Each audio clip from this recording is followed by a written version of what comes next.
Should we be feeling good about the Baltimore Ravens after they escape London with a 24-16 win over the Tennessee Titans? We talk about that and so much more coming up next year on this episode of Locked On Ravens. You are Locked On Ravens, your daily Baltimore Ravens podcast, part of the Locked On Podcast Network, your team every day.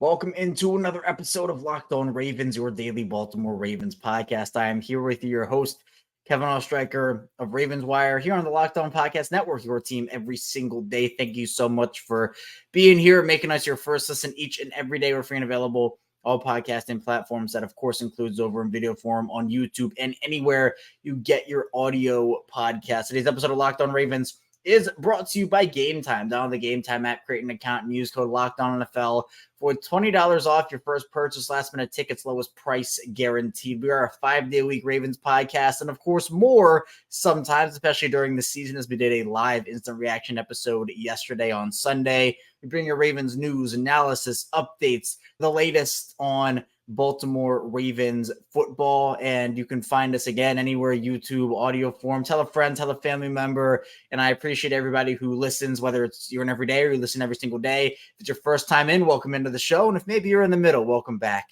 to the show here. We have a lot to talk about today. The Ravens go abroad. They pull out a 24-16 victory over the Tennessee Titans. It was a big win for them. I think they definitely needed it after their debacle in Pittsburgh against the Steelers. Now, it was not the most impressive win. It's not something you look at and you say, yeah, everything is solved and all the issues are gone, because I think we can be honest about that. They're not. And that's kind of the premise of what today's show is. Yesterday, we did the live stream. If you want to go check that out, we did an instant reaction, as I said, where if you want a more instant reaction, in-depth episode on the game itself. We'll still talk about the game today, obviously, but if you want more in-depth stuff, you can go over there and check that episode out. But I want to talk about how good we should be feeling about the Ravens right now after that win, after what we've seen through 6 weeks. We kind of did like a month check-in. That was a nice episode we did a couple weeks ago, but I feel like there's some stuff you want to feel really good about if you're the Ravens or any NFL team at this point. And there's some stuff where you're saying, all right, there's a little longer runway for certain stuff also. So we'll just talk about the mood right now about the Ravens. Then we will get into the Ravens and Titans recap to talk about some stats, some general takeaways, and a lot more of that just in a brief second segment there. Then we will do an AFC North check-in. The Steelers had a bye, but the Browns and the Bengals also played alongside the Ravens yesterday. Well, not exactly alongside, but in the same day. So we'll talk about how it's sort of looking right now and if I still think the Ravens are the clear AFC North favorite. So again, a lot to get into today. Let's get into it. Let's dive in. Are we feeling good about the Ravens? That's the question. Now, I asked it after the game. I put it out on Twitter, and I'll actually pull up the tweet right now. I said, how good are you feeling good? I think is what I said. I'll pull it up. But I wanted to get the mood of the fan base because it was a weird game. It was a wacky game. And all I asked was literally, are you feeling good after the Ravens Week 6 win over the Titans? I got like over 300 comments, a bunch of quote retweets as well. And the general mood was a win is a win, but people didn't necessarily feel okay with it because the Ravens, some of it, a comment here says the Ravens got lucky. Another comment said the Ravens needed the win badly. Some people don't know what to make of the overall performance here. It was a sloppy win. But the key phrase was a win is a win. And I agree with that. A win is a win 100%. But it kind of goes back to the same point that I've been making over the past 2 or 3 weeks, where we can admit a couple of things about the Ravens right now. Their defense is playing lights out. Their defense is playing really good football. The ranks will come out on Tuesday after the Monday night game today ends. And the Ravens will be probably still in the top 2, top 5, probably top 1 in a couple of categories as well. They're a really good defense. But they have played C.J. Stroud in his first NFL game, a very hobbled Joe Burrow in week 2, backup in Gardner Minshew in week 3, backup in Dorian Thompson-Robinson in week 4, an abysmal Steelers offense in week 5, and a terrible Titans offense in week 6. The Ravens defense is doing their job, right? They're doing what they're supposed to be doing. They're dominating the lesser offenses. They're dominating inferior competition. But there is only so much that they can do when the offense continues to put themselves in bad positions, that in turn puts the defense in bad positions with turnovers, 3 and outs.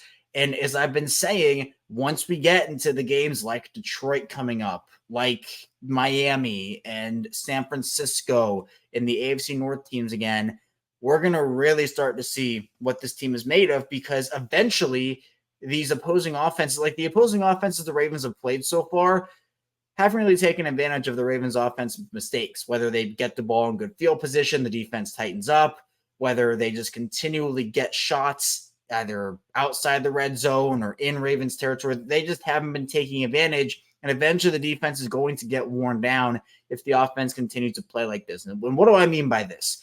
The Ravens put up 18 points in the first half against Tennessee. It's been a theme for the Ravens this season. It's been a tale of 2 starts, I'll say. They either start really fast, have a great first drive or a great second drive, and they kind of carry some momentum throughout the first half, but then they kind of fizzle out and they don't have a great second half. Play calling gets conservative, execution goes down, they can't convert, there's sloppiness in some way, shape, or form, or they start a little slow and then they really pick it up, whether it's a little bit later in the first half or in the second half. Well, obviously in this game, the Ravens had a great first half, and then just, I don't know whether they let the foot off the gas. I think that was probably part of it. I think that's been an issue for Todd Monken over the course of the first 6 weeks here, which is going to have to change. But this win should have left a lot of people feeling good, because you're up 18-3 at the half. You force the Titans to give your offense the ball back, and then all of a sudden it's turnovers, it's 3 and outs, it's lack of execution, it's not great play calling, and it allows, just like we saw against Indianapolis and Pittsburgh, it allows a much inferior opponent to hang around and be in a game they should not be in.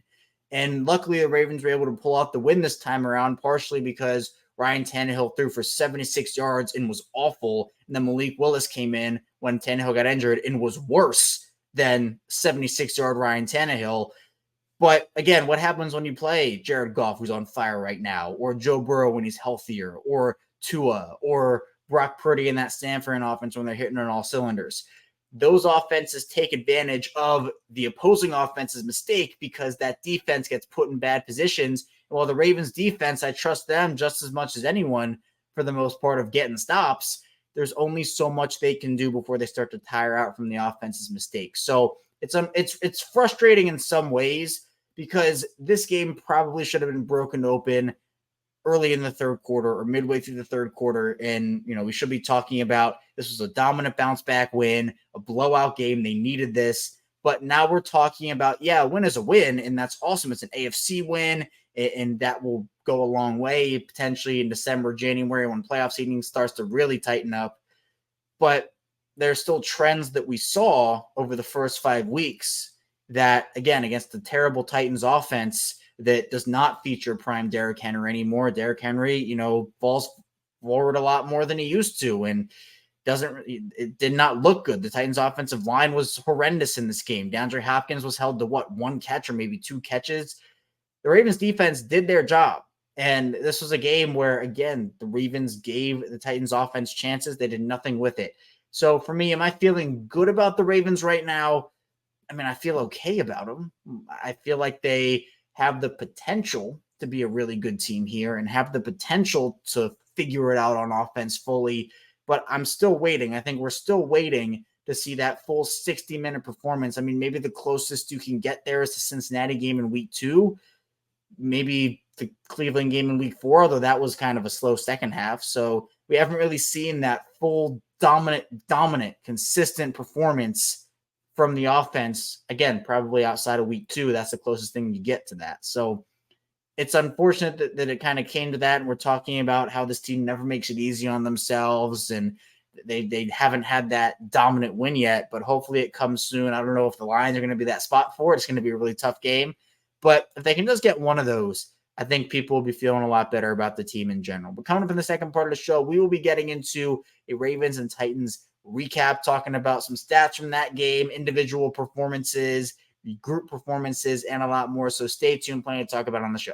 First, this episode is brought to you by Gametime, and there are plenty of times when I've had frustrating ticket buying experiences. Sometimes I wasn't really sure if the seats were all that good. I couldn't find last-minute tickets to some events that I was looking to get to, and also there were just no good deals on a lot of places I went. But you shouldn't have to worry when you're buying tickets to your next big event. Gametime is the fast and easy way to buy tickets for all the sports, music, comedy, and theater events near you, and they have killer last-minute deals, all in prices, views from your seat, and their best price guarantee. Gametime takes the guesswork out of buying tickets, and the Gametime app is super simple and super easy to use. And I know in the Baltimore area, unfortunately, no more Orioles playoff games. I was able to get to one.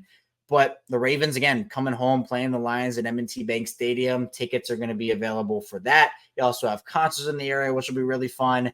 And on the Gametime app, you have those last-minute tickets, flash deals, zone deals. Easy. It's really easy to find and buy tickets over there, too, for every kind of event in your area. So you have views for all your seats in a specific venue, plus the lowest price guarantee, event cancellation protection, job loss protection, and more. Gametime is the only ticketing app that gives you a complete peace of mind with your purchase, and you can really see the view from your seat before you buy, which is really awesome because you know what to expect when you arrive, and you can see exactly how it's going to look when you get there. You can buy tickets in seconds with just 2 taps. Plus, they're obsessed with finding ways to help you save money on tickets. Gametime has deals on tickets right after the start of the event and even an hour after it starts. So it's the place to find those last-minute seats. And with zone deals, you can pick the section, and Gametime picks the seats for an average of 18% savings. And the Gametime guarantee means you'll always get the best price if you find the tickets in the same section in a row for less. Gametime will credit you with 110% of that difference. Take the guesswork out of buying tickets with Gametime. Download the Gametime app, create an account, and use code LOCKEDONNFL for $20 off your first purchase. Terms apply. Again, create an account, redeem code LOCKEDONNFL. That's LOCKEDONNFL for $20 off. Download the Gametime app today. Last-minute tickets, lowest price guarantee. And this episode is brought to you by PrizePicks. And if you're looking for daily fantasy sports, PrizePicks is the place to be. PrizePicks is the most fun so many have had, winning up to 25 times their money this football season. All you have to do is select 2 or more players, pick more or less on their projected stats, and place your entry. Plus, PrizePicks is super simple to play. You can make your picks and submit your entry in less than 60 seconds. So for this week, maybe in the Ravens game, you picked Lamar Jackson to go for more than his yard total, or maybe Zay Flowers more than his touchdown total, or maybe Mark Andrews to go for more than his touchdown total, more than his yard total too. There were a lot of good things over on PrizePicks. And PrizePicks offers weekly promotions that can lead to big payouts like Tacos Tuesday, which is awesome. Each Tuesday, PrizePicks discounts select player projections up to 25% to provide even more value. Plus, with PrizePicks reboot policy, it's a really cool policy where your entries stay in play even if one of your players gets injured. So for NFL games and college football top 25 matchups, if you have a player who exits the game in the first half and doesn't return in the second, that player is rebooted. So PrizePicks is the only daily fantasy sports platform with injury insurance. Go to prizepicks.com/LockedOnNFL and use code LockedOnNFL for first deposit match up to $100. Again, that's prizepicks.com/LockedOnNFL. Use code LockedOnNFL for first deposit match up to $100. PrizePicks, daily fantasy sports made easy. We're back here at second segment of Locked On Ravens. Kevin Oestreicher still here with you talking Ravens football and Baltimore's Week 6 win over the Tennessee Titans. It was a game that, again, probably came down a little bit further to the wire than many expected, especially after Baltimore put up an 18 spot in the first half. But again, win is a win. It's what counts. The Ravens moved to 4-2 on the season, which is really big for them just after everything that happened last week in Pittsburgh. But let's just talk a little bit about what happened in the game in general. The Ravens, again, score 18 in the first, 6 in the second. Lamar Jackson finished 21-30, 223 yards, 1 touchdown, 1 interception on the ground, 13 carries, 62 yards for him. Running the ball for the Ravens outside of Lamar, Gus Edwards had 16 carries for 41 yards, so only 2.6 yards per carry for Gus. Justice Hill, 8 for 35. He looked super explosive as well. Zay Flowers and Mark Andrews each had a carry. Zay had 1 yard. Mark Andrews had none. Receiving-wise, Mark Andrews, 4 for 69, led this team in yards, but Zay Flowers led the team in receptions with 6. He had 50 yards in his first ever NFL touchdown, so big congratulations to Zay. Nelson Aguilar, 2 for 40. He almost broke a touchdown, but the turf was really bad. We talked about it on Friday with Kadri Ismail. The turf and the surface, the playing surface, was really, really bad. Multiple players complained about it. It's been an issue really ever since these international games started. And there was definitely some slippage. Nelson Aguilar, unfortunately, a part of that. Odell Beckham, 2 for 34. Rashad Bateman, 2 for 15. Gus Edwards, 1 for 12. Patrick Ricard, 1 for 3. Justice Hill, 3 for 0. Defensively for the Ravens, Patrick Queen and Roquan Smith as always, led this team in tackles. They were tied with 9 each. Justin Madubuike had one heck of a game, 5 total tackles with 2 sacks in there, 4 quarterback hits as well. He's going to get paid. I don't know if the Ravens will be able to retain him. I'm hoping they can, but he is having a breakout year, any contract year. So he's having a great time to have him for him. Marlon Humphrey had 3 tackles. Same with Broderick Washington and Malik Harrison, who I thought Harrison had a pretty sneakily underrated game. Geno Stone continues to be incredible. He had an interception, 3 tackles for him. He is also going to get paid. He is somebody that stepped up big in absences. Jadeveon Clowney, who the Ravens signed for pretty cheap, had 2 sacks in this one. And then you have other guys as well stepping up to the plate, playing really good football. Kyle Van Noy, another one of those guys. Now, Kyle Hamilton got ejected in this one. He ended up hitting Chris Moore in the head with his helmet. And to me, I talked about it on the live stream. I won't get too much into it here, but it was a textbook personal foul penalty. You throw the flag, you call the 15, and I think you move on. It was really unfortunate that Chris Moore got injured, and I hope everything's okay with him. But the ejection, it didn't come from the referees on the field. I think it came from New York. It just felt it felt like an interesting, I guess, decision because Kyle Hamilton has no history being a dirty player. It definitely didn't look malicious, and Hamilton said after the fact it was not malicious. It just felt like Hamilton was trying to dislodge the ball, and it was bad helmet placement. Like you're going so fast in that moment. If you let up, there's a chance Moore catches the ball and goes into the end zone. You want to make sure as a player. And again, I'm not saying it was a clean hit or anything, but I'm not saying it was a dirty hit like, oh, he meant to do it and it's dirty. He didn't mean to do it. Like, he doesn't have that reputation, and the hit wasn't him like going after. I don't know what the officials kind of were looking at in New York, but I wouldn't have ejected him for that personally. I would have called the 15 because it was a penalty. I would have called the 15 and moved on. There were some questionable penalties against the Ravens in this game too, a couple of weird pass interference calls. Marcus Williams goes down with a hamstring injury. Kevon Seymour leaves the game as well. I think Malik Harrison went in for a concussion. So the Ravens did lose a couple of guys, but hopefully it won't be too serious for most, if not all of them. Hopefully all of them will be able to get back on the field soon. The Ravens held the ball for 35 minutes, 42 seconds. The Titans for just 24-18. Baltimore, as I mentioned, went 1 for 6 in the red zone, which is pretty unfortunate. I tweeted it out yesterday, and John Harbaugh talked about it during his media availability after the game. The first 4 weeks for the Ravens in the red zone, they were incredible. 80% conversion percentage in the red zone for the Ravens, which is awesome. It was number 1 in the league, 12 for 15 through the first 4 weeks. But then the past 2 weeks, in week 5 against Pittsburgh, week 6 against Tennessee, they're 1 for 9. That's 11%. It's not good. It's not good. I guess, okay, if you want to say somewhere in the middle, but somewhere in the middle is like, I don't know, 50, 40%. You want to be up in the 70s, like 60s at the very least. You don't want to be in that 11% range. And this is in touchdown conversion percentage, not red zone, like total field goal and touchdown. I just wanted to make clear. But the Ravens need to figure out these red zone woes because it hurt them so much last season. It was something we talked about over and over again on this show last year. And it looked like they were turning a corner with under Todd Monken.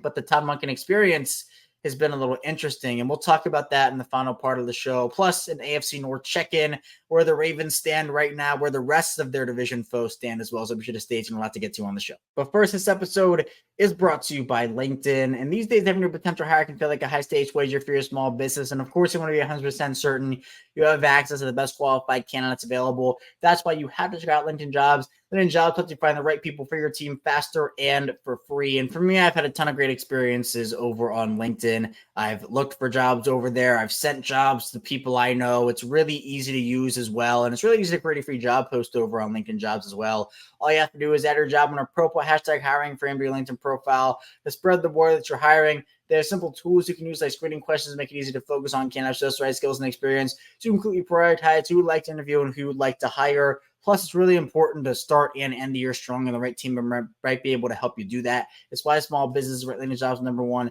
delivering quality hires to leading competitors. LinkedIn Jobs will find the qualified candidates you want to talk to. Fast push your job for free at LinkedIn.com/LockedOnNFL. That's LinkedIn.com/LockedOnNFL to push your job for free. Terms and conditions apply. We're back here, our final segment of Locked On Ravens. Kevin Oestreicher still talking with you here on this Monday. Again, I really appreciate everybody for tuning in and making us your first listen each and every day. We are free and available on all podcasting platforms. You can find us on YouTube in video form. You can see my face, my background. We got the live fish in the background as well. You can also find us anywhere you get your audio podcast. So if one day you want to listen and then another day you want to watch, you can do that. It's the same show, so you're not missing out on any content. We also have a lot of cool things coming up this week on the show. I'm really excited for a lot of them. Not gonna spoil them. I want them to be surprises, but it's really cool. So be sure you're locked in here on Locked On Ravens for everything we got coming up this week as the Ravens prepare to take on the Detroit Lions in Week 7.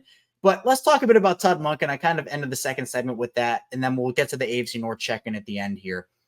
Todd Monken, in his experience as the Ravens offensive coordinator, I don't want to call it underwhelming because I think we've seen a lot of good from him. I think we've seen the potential this offense can be, and I don't want to say, oh, well, Todd Monken has been a disappointment, because there was always going to be, as I've said over and over, there was always going to be some level of just getting used to things, getting guys up to speed in live NFL action. Plus, they've had the injuries, which I think has set them back a little bit with just consistency and having everybody out there at the same time getting reps together in live NFL action.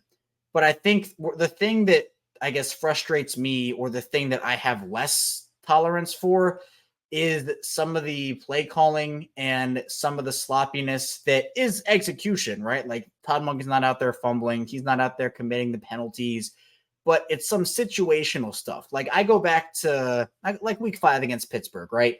Where the Ravens get the ball at the 7-yard line. I've gone through this sequence over and over again. The Ravens run the ball on first down. Then they have that shovel. They get 3 yards on that run. Then they shovel the ball from, it was like that Kelsey Mahomes, or the Mahomes-Kelsey pitch. It was Lamar to Andrews. It got nothing. On that third down play, you throw the goal line fade to Odell, and it was a terrible throw, but I think the play call there was not the right one. I think Todd Monken in the red zone, like in this game, let's say, the red zone woes, I think sometimes he ran it when he should have thrown it. Other times he threw it when he should have ran it. It just felt like there was something off about what the Ravens needed to do in the red zone and what they actually did. And it like happened too late, where he should have run it here, but then he ran it there, and it just wasn't, it was the right play to run it early, but not the right play to run it late. So it was interesting. And I think for Monken, it could just be him trying to figure out his personnel still, but we're 6 weeks into the season. You know, we're heading into Week 7 now for the Ravens. I think there has to be some level of, look, we're a month and a half in, and that to me has been a bit underwhelming. Now we have seen Lamar absolutely, he's been bonkers this year. He's been incredible. I think part of that has to do with him feeling confident in this system, having the trust from Monken. I think Monken was the right hire and was the right decision for this team, especially with what they're trying to do and where they're trying to go right now. I think they wanted to bring in someone who had experience and could connect with Lamar Jackson. It didn't feel like Greg Roman and Lamar Jackson had much of a connection, if any connection. It feels like part of the reason Lamar is so dialed in this year is because he trusts himself within this offense, because his offensive coordinator trusts him. Like that's partially what it is. So if the Ravens over these next 4 weeks, this next month, right, that's where I'll say if the Ravens aren't hitting their peak after these next 4 weeks, then I'll start to become really concerned. I'm okay to say, yes, there have been some things that have been underwhelming about the offense, but others that I'm just saying, you know, fine, we'll give it some more time. But there's only so much time you can give it before it starts to become a real problem. Like some stuff is a problem now, but if you get into the middle part of the season and it's still persisting the way it is, then there have to be like actual serious conversations. But let's talk about the AFC North a little bit before we wrap up here on the show. Baltimore is currently at the top of the AFC North in sole possession of first place at 4-2 because the Pittsburgh Steelers had a bye in Week 6, so they did not have an opportunity to defend their technically tie with the Ravens, where they have the tiebreaker because of the win. So the Ravens are 4-2, Pittsburgh 3-2. The Browns beat the 49ers on a last-second field goal miss by the 49ers kicker. They win with their third-string quarterback and PJ Walker. It was a gutsy win for the Browns, right? You got to give them credit. Gutsy win. The Bengals beat the Seahawks in Week 6, so they are 3-3 at the bottom of the division right now. This is kind of what I was expecting, a tight division race. You know, early in the season, obviously it's early, so nothing sticks from that. But the key here is the Browns are 3-1 at home. The Ravens have played 4 road games. The Browns have only played 1 road game. So there are going to be a lot of road games coming up for Cleveland. And I think when you're talking about a game that you would have wanted the Ravens to win versus, like, if you put these 2 games side by side in terms of Tennessee and Detroit, week 6 and week 7, I would have rather had the Ravens win the Tennessee game and lose the Detroit game. Hopefully they can win the Detroit game. Hopefully they'll be able to pull out a win and inspire a lot of confidence in what their offense can do, and the defense obviously continues to play well. But as I kind of have it in my loss rankings, losing an AFC conference game is the worst is the second worst kind of loss you can have outside of a divisional loss. But an NFC loss, while you don't want to have it, it's not going to affect your conference record. It's not going to affect your divisional record either. So to me, I think that's the loss that I would be like fine with outside of the fact that it is a loss and it's going to hurt your record. With Baltimore being 4-2 right now, we could argue what their record could be. We could say, oh, they should be 5-1. They should be 6-0, but they're a 4-2 football team because they put themselves there. And hopefully we don't go back into that win-loss pattern that we saw in 2022. And it wasn't great because they were losing games they should have won. And obviously they've lost a couple they should have won here in 2023. But the Ravens go abroad. They wash away that Jacksonville debacle in 2017. They beat the Titans 24-16 and move that record to 4-2. But that's all I have for you here today on Locked On Ravens. I appreciate everybody tuning in. Be sure to subscribe on YouTube. Follow along in audio form as well. When we get back here tomorrow, more Ravens content. So be sure to stay tuned for that. I'll see you right back here tomorrow on Locked On Ravens.